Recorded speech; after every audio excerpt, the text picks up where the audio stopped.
Well, hi everyone, it's always good to be with you when we do these video shoots that talk about things that we're talking about in our daily devotional at Links Players. And I have our president, Jeff Cranford, with me today. Hello. And one of the things that you may not know, if you're one of our many readers out there about Mr. Cranford here, is that he is a PGA professional and a competitive one. He does sometimes teaching. Not so competitive. He does teaching, but he also participates heavily in section championships and things like that. Regularly qualifies for the National Club Professional Championship, and has even qualified for the PGA Championship through that. So he is an accomplished player, and I say that because we're going to talk some golf here today, getting started, and because we want to talk about three things that really must be held in balance in the Christian life. There are three things that are separated, and yet they must be brought together, and that is to love God, to know God, and to serve God. Correct. But you and I have talked already a little bit about how that is connected to something in the golf game. So let's start there. Three parts of the golf swing that are deeply intertwined and yet must be considered separately as well. Tell us about that. Absolutely. You know, I think when anybody first tries to diagnose someone's swing, the first thing I look at anyway is I look at the static things, the grip, the setup, the alignment, the posture, and then you're kind of scanning people to see if maybe are there some physical limitations that they have. Are they big-chested? Are they small-chested? Are they short? Are they tall? I mean, so there's all kinds of things that are static that are very significant to the foundation of the golf swing. But then once the swing gets going, there are two basic, big, broad categories. And those are, how does the body move? In other words, does a guy reverse pivot? Does a guy move off the ball? Does he over-rotate his hips? What's happening with the body? And then lastly, what's happening with the levers? There are a lot of levers that go on in the body. Lever from the shoulder, lever from the wrist. And how are those? So you see some people that move their body great but have no lever. There are other people that lever the club beautifully and they move all over and look like Elvis Presley on the backswing with their body. So there's no stability. And then sometimes that stability is a function of the way they set up.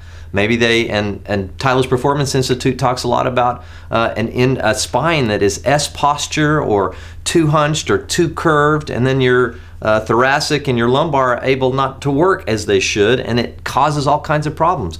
So everything's interrelated, and yet at the same time there are three really kind of different categories. So I think as you're trying to diagnose that, you look at all those three components and say, okay, now what are the most significant places that I can start? And you want to always try to give somebody an ability to start somewhere and not overload them. And I think Jesus did that pretty well. He never overloaded people. He gave them just that little piece that they needed for that day. Sometimes we call it that daily bread.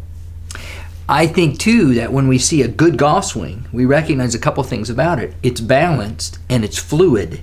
Exactly. And when you're breaking things down, it destroys that fluidity, and yet the purpose of that is to get to the fluidity.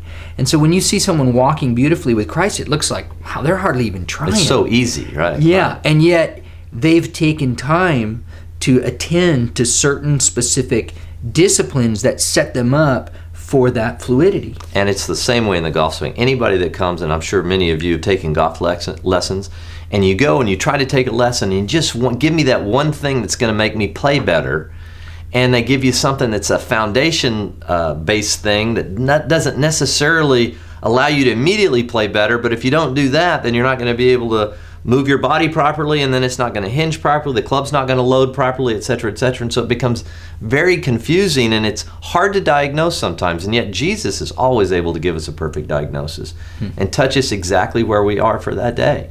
But everything for sure in the golf swing is related, and you're exactly right. When you see a beautiful move, you think, wow, that guy's got it, and there's balance there, there's levers, it looks effortless. And because they're using all three of those in appropriate ways, and they're integrated together in such a way that allows them to produce actually then hopefully quality shots. Great. Well, what we want to do in the videos to come is talk about those separate pieces of loving God, knowing God, and serving God in a way that hopefully will set you up to have an integrated walk with Christ that has that fluid, natural look, even though there's a supernatural thing behind it. Sounds good to me. Great.